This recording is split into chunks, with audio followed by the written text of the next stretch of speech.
Hola, soy Anita Briganes, perteneciente al séptimo grado de la Escuela de Educación Básica San Jerónimo de la Parroquia Chongón.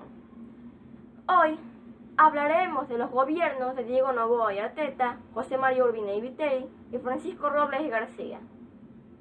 El sexto presidente del séptimo gobierno fue Diego Noboa y Arteta, guayaquileño. Nació en 1789 y murió en 1870 a la edad de 80 años.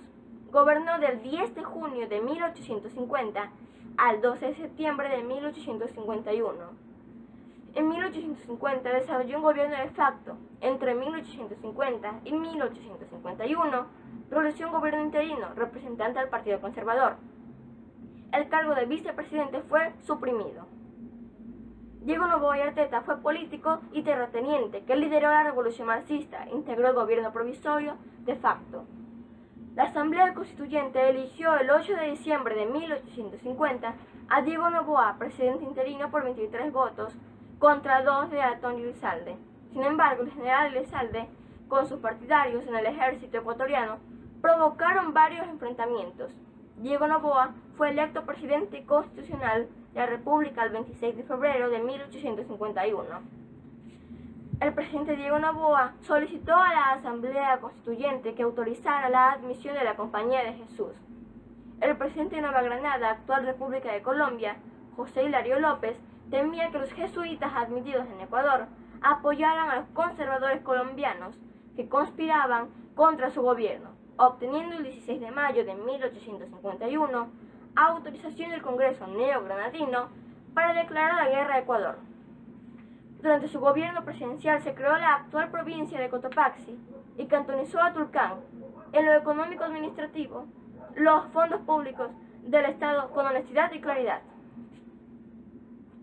Séptimo presidente y octavo gobierno, José María Urbina y Viteri, natural de Píllaro, cantón de la Tacunga, provincia de Quito. Nació en 1808 y murió en 1891 a la edad de 83 años. Gobernó del 12 de septiembre de 1851 al 15 de octubre de 1856, representante del Partido Liberal. Entre 1851 y 1852 desarrolló un gobierno de facto. Entre 1852 realizó un gobierno interino y entre 1852 y 1856 ocupó la presidencia. Pacífico Chiriboga fue vicepresidente de 1852 a 1854. Marcos Espinel fue vicepresidente de 1855 a 1858.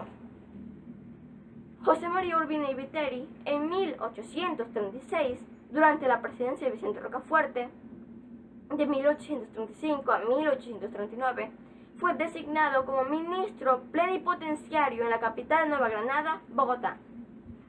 Fue retirado en 1837 y, enojado con el presidente Rocafuerte, realizó una conspiración con el general Juan Otamendi para sublevar a la guarnición de Riobamba. Enterado el gobierno de la conspiración, ordenó el destierro de Urbina y Otamendi al extranjero. Finalmente, pudo regresar a Ecuador en 1839, cuando regresó al poder el general Juan José Flores. Elegido para participar en la Asamblea Constituyente de 1843, votó a favor de la reelección del presidente Flores para un tercer periodo presidencial. Flores designó a José María Urbina como gobernador de la provincia de Manabí. En ese cargo le sorprendería la noticia de la Revolución Marxista del 6 de marzo de 1845, que buscaba el derrocamiento de Flores, a lo cual plegó al día 17 el pronunciamiento de Portoviejo, con lo cual se ganó la gratitud del gobierno provisorio de facto de Guayaquil, que el 22 le ascendió al general de brigada. Entonces organizó la segunda división del ejército y avanzó a Guayaquil, ingresando el 27 de mayo con 700 hombres en medio del entusiasmo de la población. Reunida una nueva Asamblea Constituyente en Ambato, que eligió a Vicente Ramón Roca como presidente para el periodo de 1845 y 1849 como designado ministro de Relaciones Exteriores de Ecuador. En 1849 fue elegido presidente de la Cámara de Representantes del Ecuador. Realiza una conspiración contra el gobierno encargado de Manuel de Ascasubi, bajo pretexto de varios delitos, entre ellos construir el gabinete con hombres afines a Juan José Flores. El pueblo de Guayaquil impide la sublevación militar. La Asamblea Constituyente decidió decretar la expulsión de la Compañía de Jesús del territorio ecuatoriano, después de haber sido admitidos en el país por el anterior presidente Diego Noboa. El presidente José María Urbina, al decretar la abolición de la esclavitud en el Ecuador, había utilizado a los libertos para conformar una élite de soldados incondicionales a su persona y gobierno. Urbina utilizaba a los tauras como los encargados de intimidar a los opositores a su gobierno y los encargados de ejecutar los destierros que decretaba. Urbina negoció un tratado de concesiones de guano con los Estados Unidos en las Islas Galápagos. Mediante este convenio, supuestamente, alcanzaba un protectorado estadounidense, el cual abarcaba las islas antes mencionadas y los puertos de la costa ecuatoriana.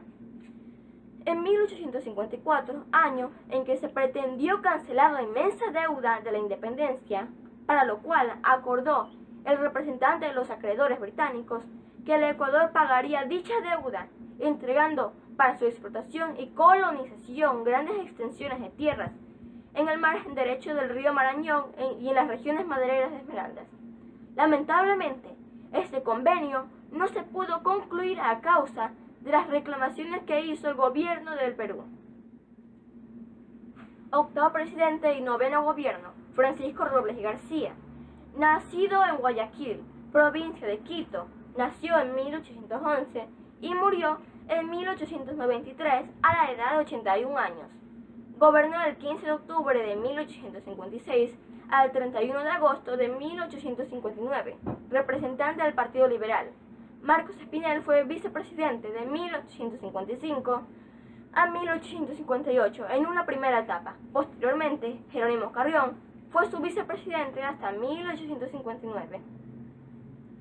El nuevo presidente decide indultar a los desterrados durante el régimen de su predecesor, y de este modo el abogado y periodista Gabriel García Moreno puede regresar al Ecuador.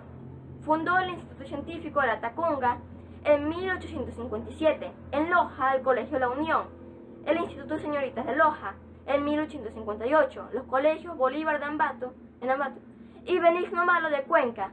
Se multiplicaron los planteles de instrucción primaria, pero no mejoró la calidad de la educación.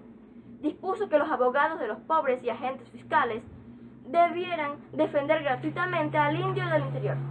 Se establecieron las Hermanas de la Caridad. Fue aprobado el Código Civil, que entró en vigencia en 1861, después del terremoto que azotó a Quito en marzo de 1859.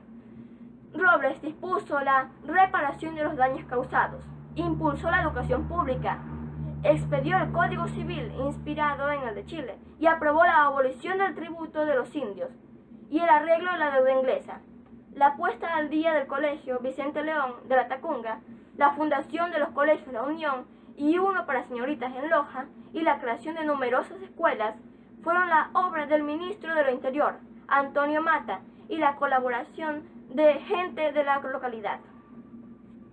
Se promulgó un excelente reglamento de educación primaria que contemplaba premios, abolía el castigo corporal, imponía la asistencia diaria a clases de 9 a 3 de la tarde, excepto los domingos y feriados.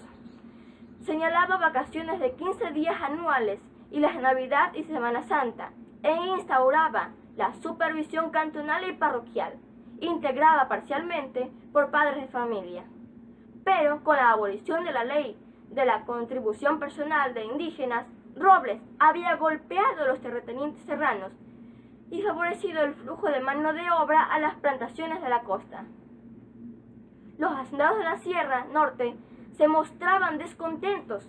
Los acuerdos sobre los intereses diferidos de la deuda inglesa iban a constituir el detonante de la gran crisis nacional de 1859 y el principio del fin de la caída de Robles. Gracias.